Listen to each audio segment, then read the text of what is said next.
Namaste, and welcome to our continuing series, Savitri, with our beloved Ranga.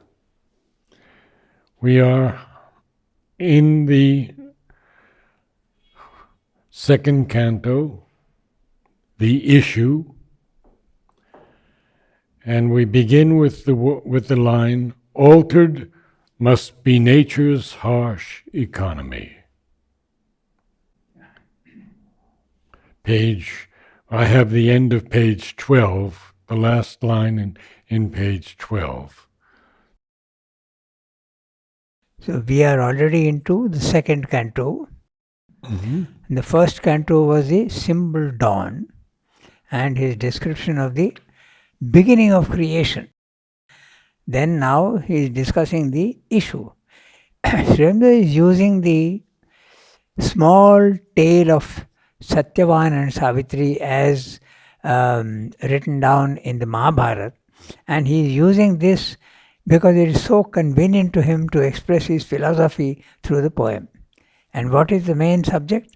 The conquest of death. The conquest of death summarizes what Srivendru's philosophy is about the next race that is to come, which will be far superior to the human race. And there will be no death, there will be a relative perfection, there will be no ignorance, there will only be knowledge. So it suits him very well. So he is using that, and he titles the epic a legend and a symbol. So the symbol is exactly that, the conquest of death, which Savitri is going to engage in. So there are many questions that arise whether Savitri's description and all that is paralleled by mother's life here. So you could say that yes, much of it is that. It is a description of mother's life and her being and her function in the manifestation. But Sri Aurobindo's, you can't say it is autobiographical, because Satyavan is not Sri Aurobindo in that sense, but he is more Ashwapati than anything Definitely. else. So it's not really autobiographical, but many of the details in Savitri are autobiographical. In fact, he has expressed many experiences of his own also. He has introduced here very small, unknown episodes in his own life he has put in here. And those who don't know what he's referring to will not know what he's saying. But actually, from his own experience, he's putting all those things. So, the issue is, what is the subject of my epic? So, it is, as we said last time, we'll just briefly review that issue. The first issue is that spirit has to triumph over matter. We know that the physical world, the manifestation, is hardly perfect. We know that it is not perfect. But a time will come when humanity will spill on to the next level of evolution, and there will be a supramental race which will be much more divine than the human race. And so the issue is exactly that. Spirit must triumph over matter. In other words, this supramental race that will come will have power over matter which we don't seem to have now. Okay. So, secondly, the past must be negated and we have to realize the future. In other words, the law of karma, the past has to be negated and we have to go towards the future. Same thing put in different words, cancel the law of causality, karma. Immortality must abolish death. These are his words. Truth must destroy falsehood. Perfection must establish itself in matter. So this is the issue. So now he is describing Savitri and what she has to do. So we are now in the line, altered must be nature's harsh economy. So we'll start from there. So you read the passage up to wherever you want, and then we'll discuss it. Altered must be nature's harsh economy. Acquittance she must win from her past's bond. An old account of suffering exhaust. Strike out from time the soul's long compound debt and the heavy servitudes of the karmic gods, the slow revenge of unforgiving law, and the deep need of universal pain and hard sacrifice and tragic consequence. Out of a timeless barrier she must break, penetrate with her thinking depths the void's monstrous hush, look into the lonely eyes of immortal death, and with her nude spirit measure the infinite's night. The great and dolorous moment now was close. A mailed battalion marching to its doom, the last long days went by with heavy tramp, long but too soon to pass, too near the end. Alone amid the many faces loved, aware among unknowing happy hearts, her armored spirit kept watch upon the hours, listening for a foreseen tremendous step in the closed beauty of the inhuman wilds. A combatant in silent, dreadful lists, the world unknowing, for the world she stood. No helper had she, save the strength within. There was no witness of terrestrial eyes. The gods above and nature's soul below were the spectators of that mighty strife.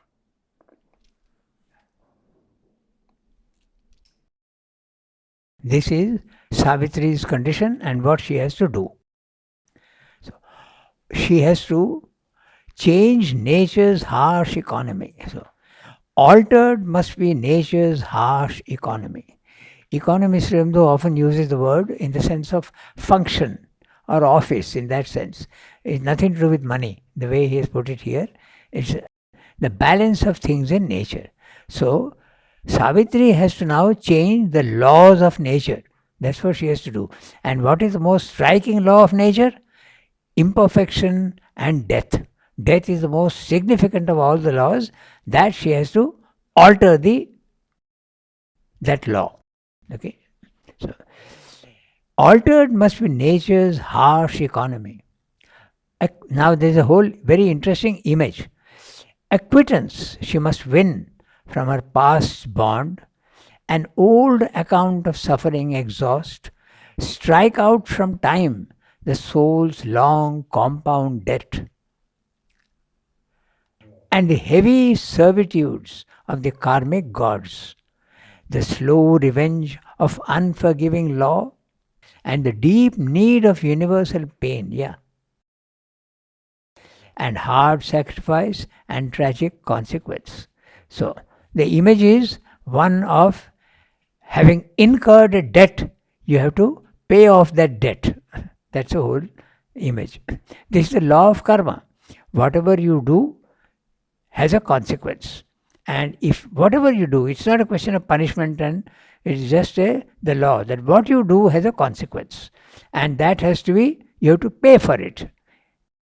But what is her past's bond?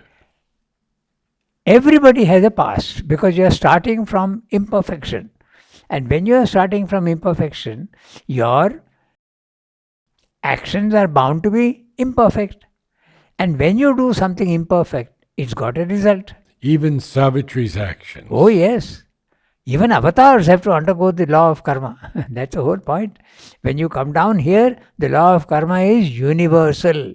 You will see that afterwards he says, okay? He says, universal pain, unforgiving law.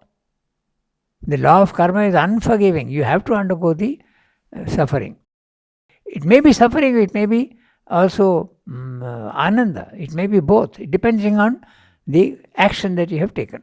But she has to exhaust an old account of suffering. Yes, because everybody has to go through that. Whatever you have done in the past weighs on you, and you have to cancel that to go to the future. There is no escaping the law of karma. So whatever she has had, it has to be, you have to undergo. It's not uncommon at all for even avatars to suffer the consequences. Look at Christ. He was crucified. Okay. And so many others in India, they had cancer. Okay. So that's the law of karma has to be paid. So this is but she has to change that. She has to pay the debt and be free from the debt of the past actions. That's what he's saying. And the image is very clear. Acquittance, bond, old account, compound debt. Okay. Mm-hmm. So very clear. You have when you take a loan from somebody, you have to pay back that debt. You have to pay it back. So the paying back is a painful process. The getting the money is something okay, but then when you have to rid yourself, you have to get free of that bond. So that's what he's saying. Acquittance you must. But here it's a compound debt. Pardon? It's a compound debt. Yeah, that's the whole thing. And the compound debt is very interesting. There is something called simple debt, and there is a compound debt. Interest is paid. Sometimes the interest is accumulated every month or every year, and the interest now is not on the principal but principal plus interest. So that's a compound debt. So it's interesting what he's saying.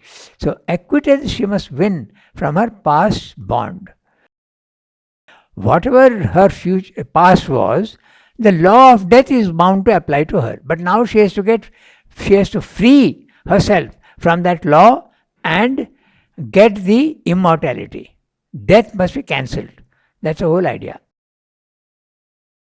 Strike out from time the soul's long compound debt. Why long? Because you have so many lives, and slowly you are starting from absolute inconscience, and then you are slowly developing. Your spiritual journey starts from the point that you are in inconscience, as a small, even the atom, and then slowly there is a growth, and then the consciousness goes on growing. And every time you pay the debt, sometimes you pay the debt of 2-3 past lives. It is not that every life you pay off the debt of the previous one. Sometimes it collects. There are many karmas. Okay, there is the prarabdha karma, sanchita karma. There are all sorts of karmas. Prarabdha karma is that which is starting, and sanchita is that which has been accumulated, and you have to get that. So the compound debt is actually, in Sanskrit they call it sanchita karma, that which is collected over time, that you have to exhaust. You have to pay the debt and free yourself. So, and the heavy servitudes of the karmic gods. So long as the law of karma exists, you are a slave to the karmic law. You have to obey it. There is no escape. And if you don't escape, then you are a servant of that law. So the heavy servitude of the karmic gods. The slow revenge of the unforgiving law. The law of karma is unforgiving. You have to undergo it. Even if the divine grace comes to you, the divine grace also works through the laws that he himself has made. So it may seem like a miracle, but it is something that he does through the laws that he himself has created. Okay, so and the deep need of universal pain. So universal pain, you need the pain. What does he mean by that? So you have to understand this. First of all, pain is universal. Pleasure, ananda, when it comes down here, it becomes pain, pleasure and indifference. These three things. But he's saying that there's a need for universal pain. Why is there a need for universal pain?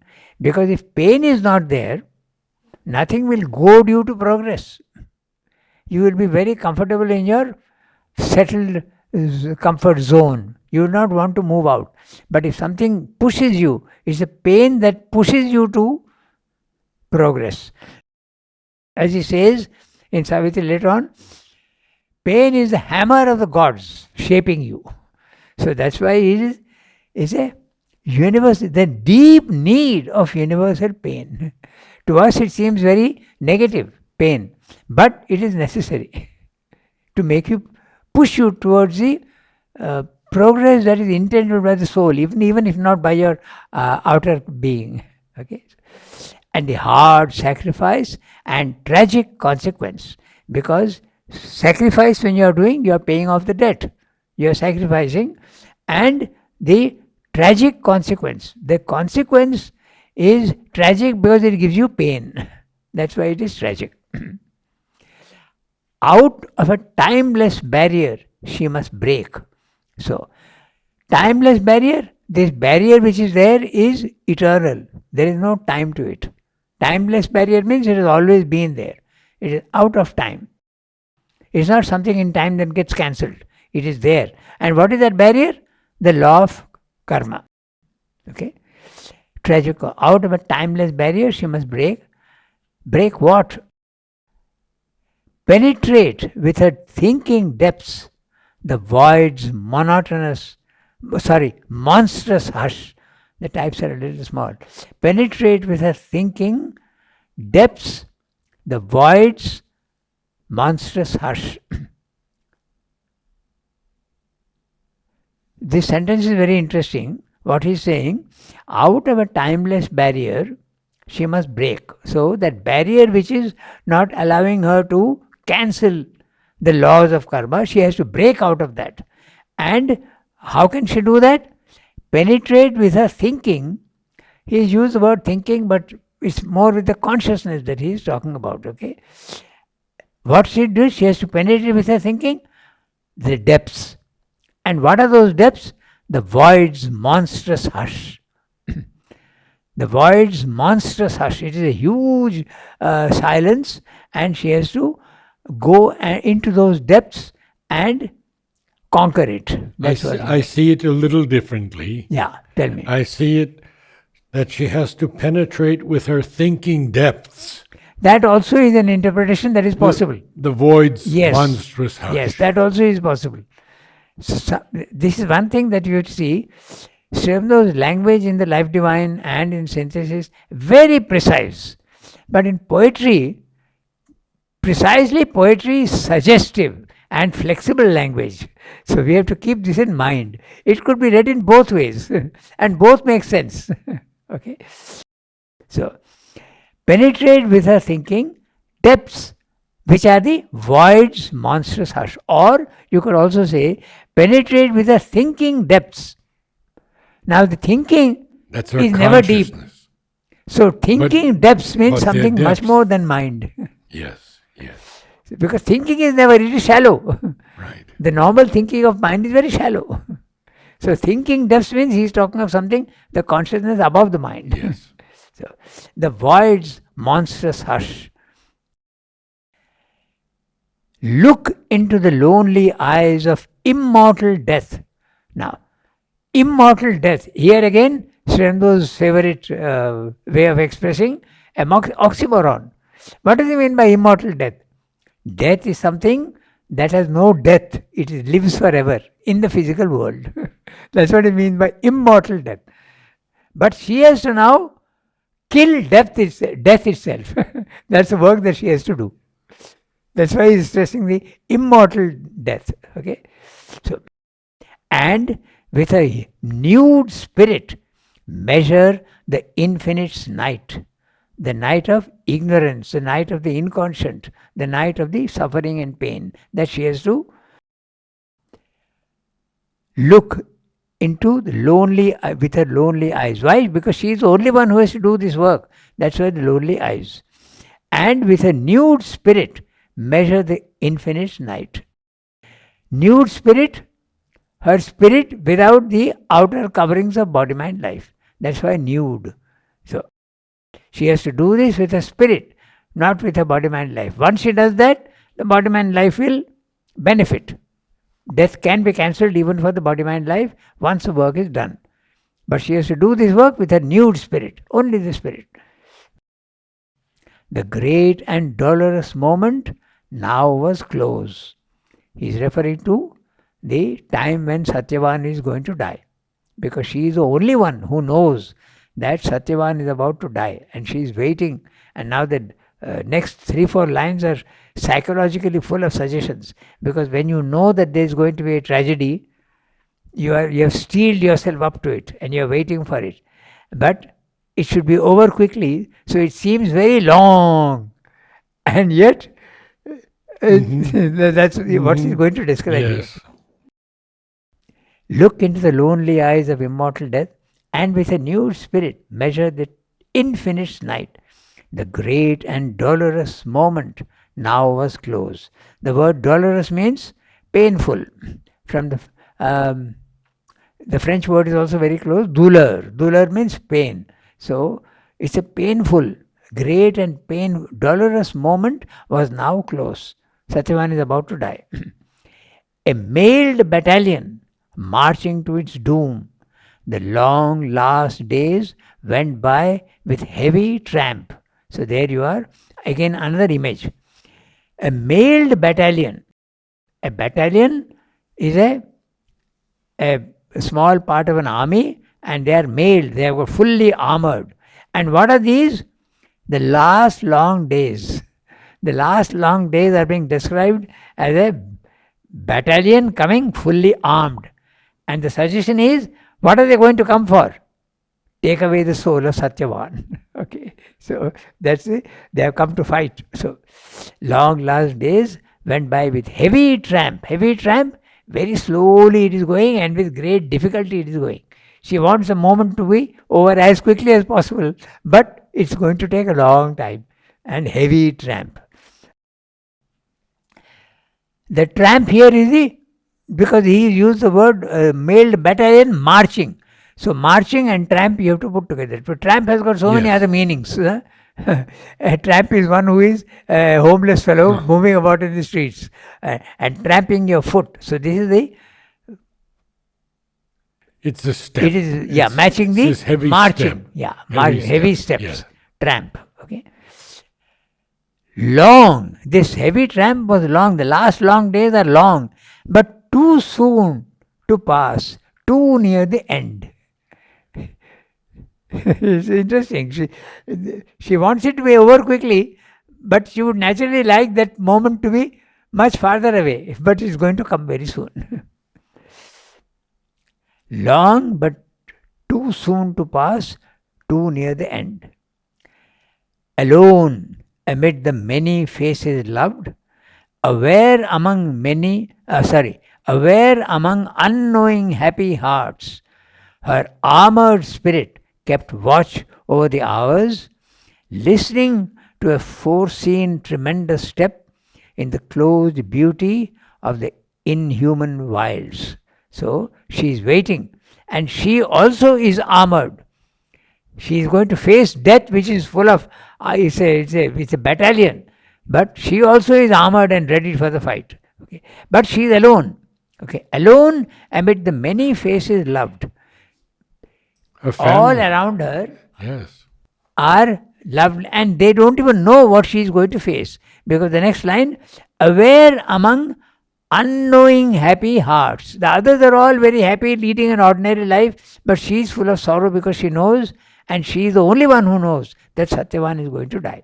So, alone amid the many faces loved, aware among unknowing happy hearts, her armored spirit, so she also is armored against death, kept watch upon the hours, waiting for the time to come. The hours. Listening for a foreseen tremendous step. She has foreseen and she knows, and she is listening for that hour to come. And that step, So she is listening for the step of death. Death. Yama is going to come and take the soul. But there is also another interesting thing which one should know, that Yama himself does not always come. He sends his messengers. It's an interesting thing because this is really what happens. Death is a king, it's true. But he has also messengers and he has got his retinue and servants. They come and take the soul sometimes. Okay. This is what happens. Her armored spirit kept watch over the hours, in listening for a foreseen tremendous step, which is Satyavan's death. And she knows that step's coming, Yeah. foreseen. And so she's listening carefully. Yes. When is the dreaded moment going to come? Okay. And where is all this happening? In the closed beauty of the inhuman wilds, the forest. The next 4 lines, 5 lines, 6 lines are a description of the forest in which she is there. And we know that the family she's with, Jumatsena, his wife, Satyavan, those are the unknowing happy hearts. Yeah, that's right. Not the people in the palace. No. Because they've already been informed by Narad what was going to happen. Yeah, that's so right. it's just the family in the because forest. The king and the queen and the people in the palace, but this is in the forest. Yes. She has travelled in her chariot, she has found Satyavan in the forest, and Satyavan's father is Jumatsena, who is a blind. He is a king, but he has lost his kingdom and he is blind. Now that also again is a very interesting symbol. The same symbol repeated many times. The symbol of the divine coming down and losing his divinity. It is the same symbol in Ramayana. Rama is the Lord, but he is banished into the forest. So who is that? Man. Man is the divine and he has been banished into the forest of the physical earth where imperfection is there. He has to now win back his kingdom. That's the thing. It's the same with the Mahabharata. It's the same with this Savitri and same image with Jivatsena. Okay, so in the closed beauty of the inhuman wilds. The wilds are the forest. He is talking of the forest. In the next few lines will be description of the forest. And why is it inhuman? Because this is not a pleasant thing. She is expecting death to come. So it is inhuman wilds. We read the next few lines. A combatant in silent, dreadful lists, the world unknowing, for the world she stood. No helper had she, save the strength within. There was no witness of terrestrial eyes. The gods above, and nature soul below, were the spectators of that mighty strife.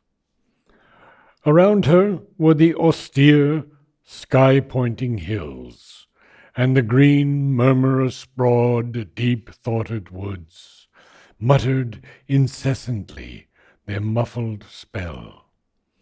A dense, magnificent, colored, self-wrapped life, draped in the leaves' vivid emerald monotone, and set with checkered sunbeams and blithe flowers, immured her destiny's secluded scene. There had she grown to the stature of her spirit, the genius of titanic silences, steeping her soul in its wide loneliness, had shown to her herself's bare reality and mated her with her environment.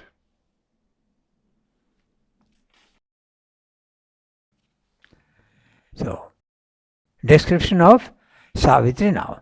A combatant in silent, dreadful lists.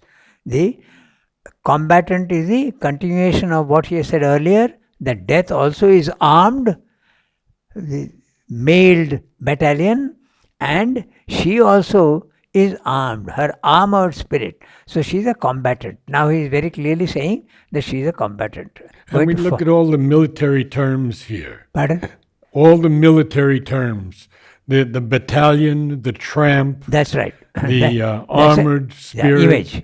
That's right. Yeah. And in the silent, dreadful lists, Yeah. the word list is an arena where a tournament takes place or a war. So it's not war, it's a tournament that takes place, and usually it's a martial tournament. So you have a enclosed area where two knights with armors and with spears, they attack each other, and it's a competition, and they see who has to win. So these are called, this area is called the lists. So list is where the battle is going to take place. Okay, so and it is dreadful and silent. Everything is, the moment of the battle is going to start, everything is silent and expectant. So dreadful, full of fear. The world unknowing, for the world she stood. She has come to save the world, but the world doesn't know that she has come to save the world. This is the problem always with the avatars. In fact, there are many, many passages in Savitri where he says, the savior of the world comes and he is greeted with great indignity. So there are other passages also where he says that. And not only that, but they are insulted, put to death. All these things happen to the one who is coming to save the world. The world doesn't want to be saved. It's in love with its own imperfection. So that's what he's saying. The world unknowing, for the world she stood. Here he's making a very mild statement. The world unknown. But sometimes the world even knows also, it wants to resist the avatar. Okay. The world unknowing, for the world she stood. No helper had she save the strength within. There was no witness of terrestrial eyes. No human eyes. Terrestrial eyes, he means human eyes watching her. No one was knowing that she is going to face death now. Through Satyavan's death, she is going to battle with Yama. The gods above and nature's soul below were the spectators of that mighty strife.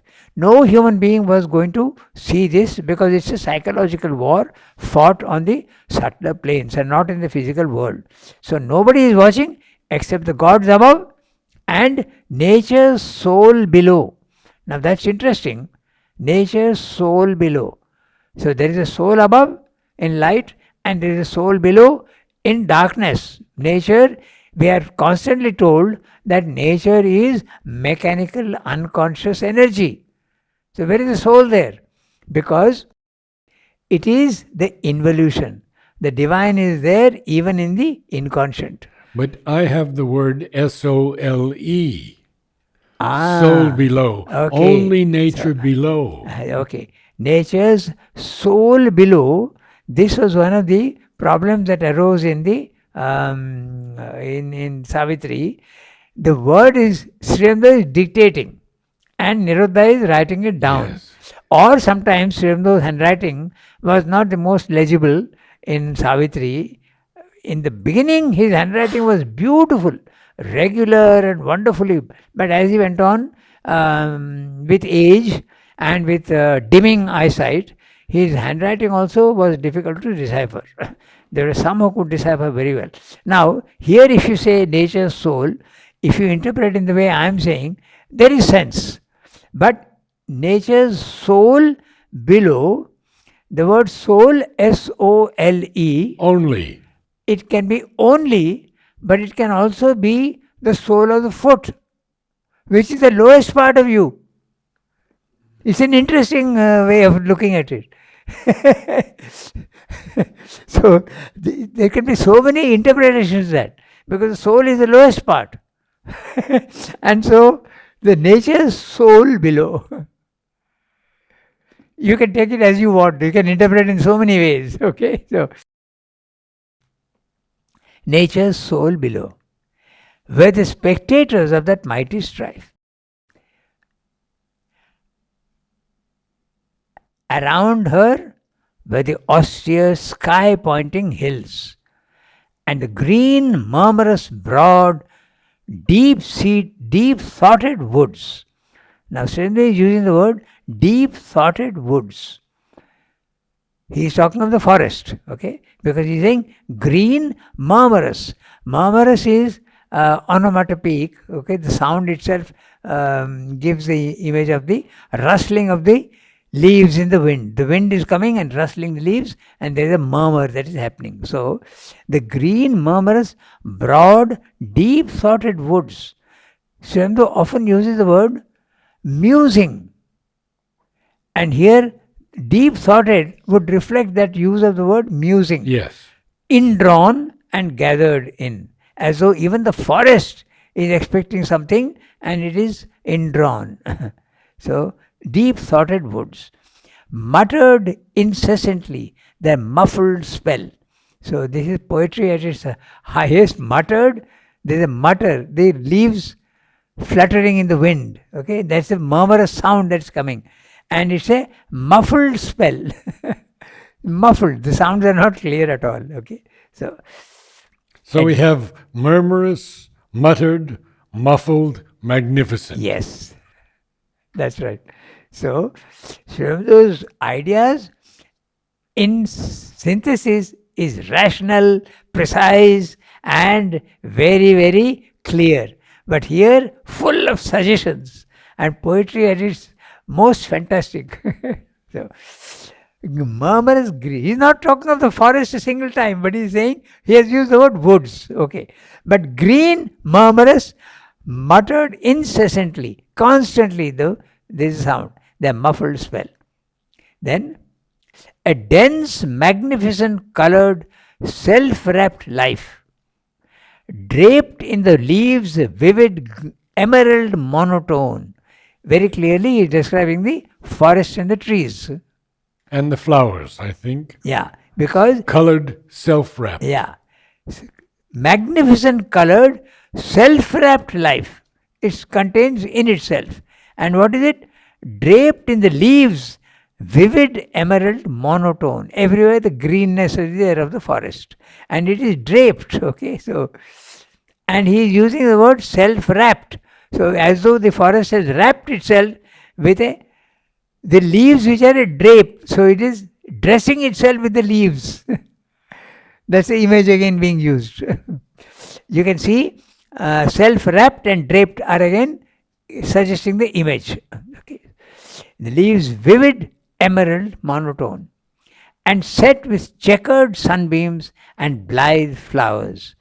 Checkered sunbeams, again when the sun is shining through the leaves, there is a play of light and shade. Chiaroscuro, what they call. Yes. So that's what he's saying. Yes. Checkered sunbeams. The light is coming through the leaves and there is a play of light and shade. Immured, her destiny's secluded scene. Immured is a verb, and the word immured means walled up. The word mur in French means wall, mur, and immured means walled up. So, she is walled up where? In the forest. And her destiny's secluded scene, secluded because nobody knows about it, is going to take place in the forest. That's what he said. Immured, her destiny's secluded scene. There had she grown to the stature of a spirit. All her life she has spent in the forest with Satyavan, that last 1 year. The genius of titanic silences, steeping her soul with in its wide loneliness, had shown to her her self's bare reality and mated her with her environment. So she has grown up in the forest and it has steep. The word steep is very interesting. It means to plunge and soak into something. Which, if you take something and put it into water, it is steeped into water. So her life has been, her soul has been steeped in the titanic silences of the forest. Had shown to her her self's bare reality. So she has already had a glimpse of her own self and mated her with her environment. The environment is the forest and the physical world. So she has had the experience of herself, and also she is quite harmoniously living in the forest. There's no rejection of the world. That's what is meaning.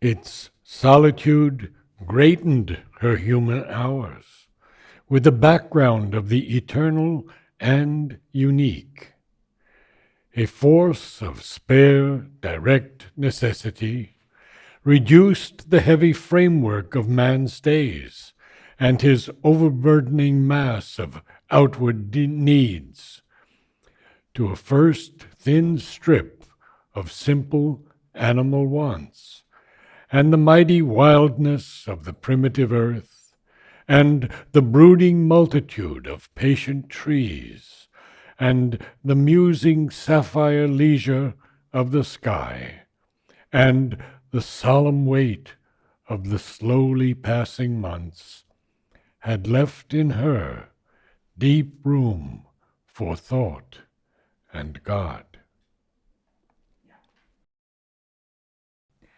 This is a description of her last 1 year when she had lived in the forest. That is it.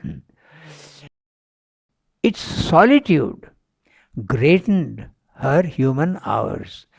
The solitude in the forest. She has already said bare reality, wide lonelinesses. He has described titanic silences. So very clearly, the forest is the place where she has lived, and it is solitude. And its solitude greatened her human hours. She has human hours is the life in the physical world, and she has the solitude has made her grow. That's what he's saying psychologically, with a background of the eternal and unique. With a background of the eternal and unique, the one. So the background of eternal and unique is the one at the highest level, God. A force of spare direct necessity reduced the heavy framework of man's days and his overburdening mass of outward needs to a first thin strip of simple animal wants. And the mighty wideness of the primitive earth, and the brooding multitude of patient trees, and the musing sapphire leisure of the sky, and the solemn weight of the slowly passing months had left in her deep room for thought and God. He is again saying the same thing in different words. We spoke about deep thoughted woods and the musing. Now he is again repeating that same mighty wideness of the primitive earth, brooding multitude of patient trees. I actually have wildness. I see. Where and the mighty wildness. And the mighty wideness I have, and you have wildness. Yes. Wildness. Okay. Interesting. Again, both make sense. Yeah. And the brooding multitude of patient trees. So the trees are patient, and as though they are also thinking deep. So he's using the word again, musing sapphire leisure of the sky, okay, and brooding multitude. So everything is indrawn as if, okay. The sky also, and look at the description of the sky. Musing sapphire leisure of the sky. Leisure, laid back. There's no movement. There's absolutely silent. Okay. And the solemn weight of the slowly passing months. She had 12 months to live with Satyavan, and those months have been going very, very slowly. Labored, heavy. Solemnly. Yeah, very painful. That's what she's saying. Had left in her deep room for thought and God. He is repeating again, deep room for thought. He has used the word there, deep thoughted woods. Yes. So here he is repeating the same idea in different words. Deep room for thought and God. There was her drama's radiant prologue lived, a spot for the eternal's tread on earth, set in the cloistral yearning of the woods, and watched by the aspiration of the peaks, appeared through an aureate opening in time, where stillness listening felt the unspoken word, and the hours forgot to pass towards grief and change. Here, with the suddenness divine advents have, repeating the marvel of the first descent, changing to rapture the dull earthly round, love came to her, hiding the shadow death. Again, you can interpret in so many ways. It's very interesting what he's saying. So, there was her drama's radiant prologue lived. So, her drama is the meeting with Yama and fighting out and conquering death. That's a drama. But the prologue is the 12 months that she has lived with Satyavan. That's a prologue. So, there was a drama's radiant prologue lived in the forest, a spot for the eternal's tread on earth. That's interesting. Right? A spot for the eternal's tread on earth. This forest is where this drama is going to take place. It reminds you that the drama took place here in Pondicherry. So, Sriyamda had to come from Calcutta, 3,000 miles or 2,000 miles. Oh. And mother had to come from France. This was the destined place, a spot. So interesting. And I might also mention that this particular place, Pondicherry, around, there seems to be something very special about this place.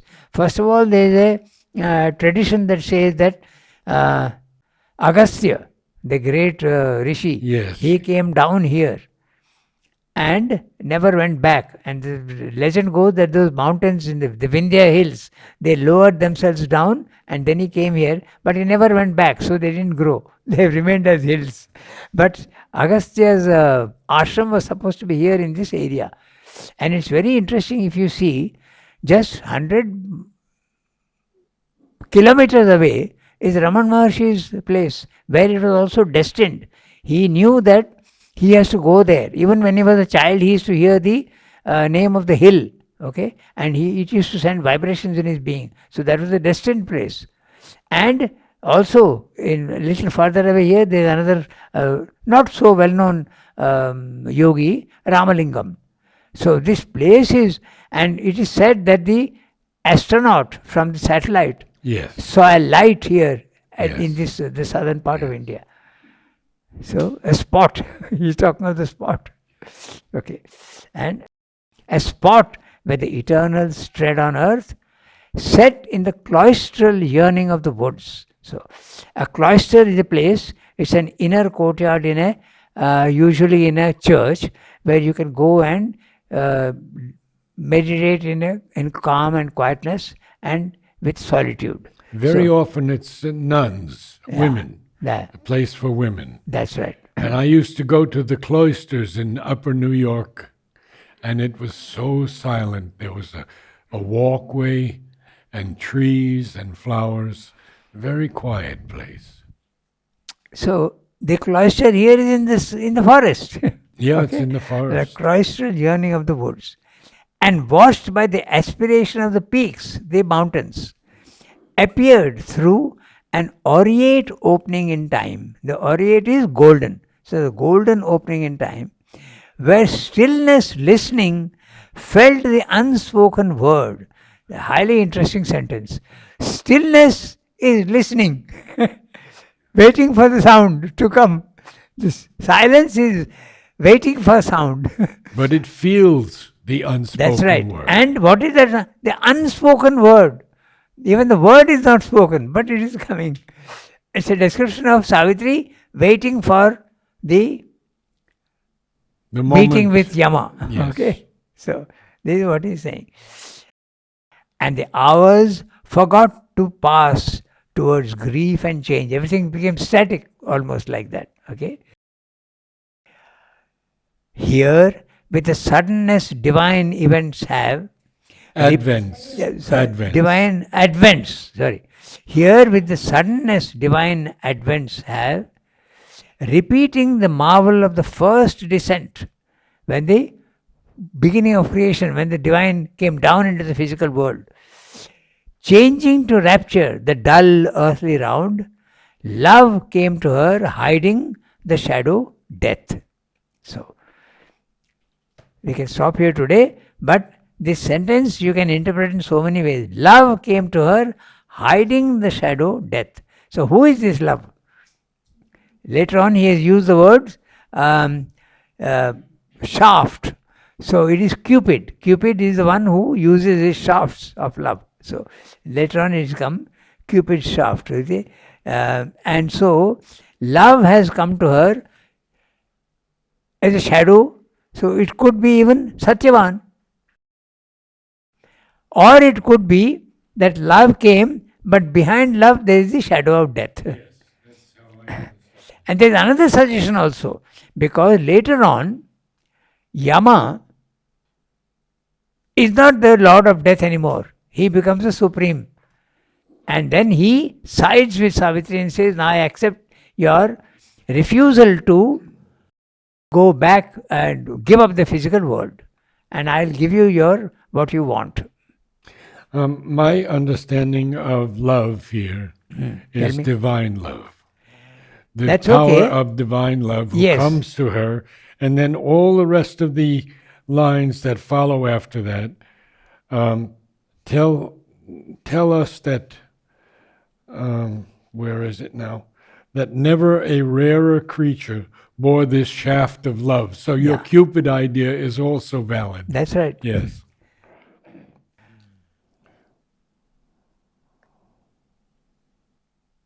So as I said, poetry is full of suggestions and it can be interpreted in so many ways.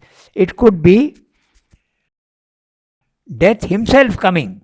Love came to her, but first it is coming in the form of love. And love, it is naturally with Satyavan. It's obvious. But Satyavan is doomed to die. So it could be that also, that love came to her in the form of Satyavan, but Satyavan is only 12 months later on, he is going to face death. So the shadow of death coming through it. And later on, that's exactly what happens. Huh? Death becomes not the Lord of Yama, but he becomes the divine himself. And he accepts Savitri's refusal to leave the physical world and go with Satyavan into other fields. She refuses to do that. She says, I want everything for the physical world.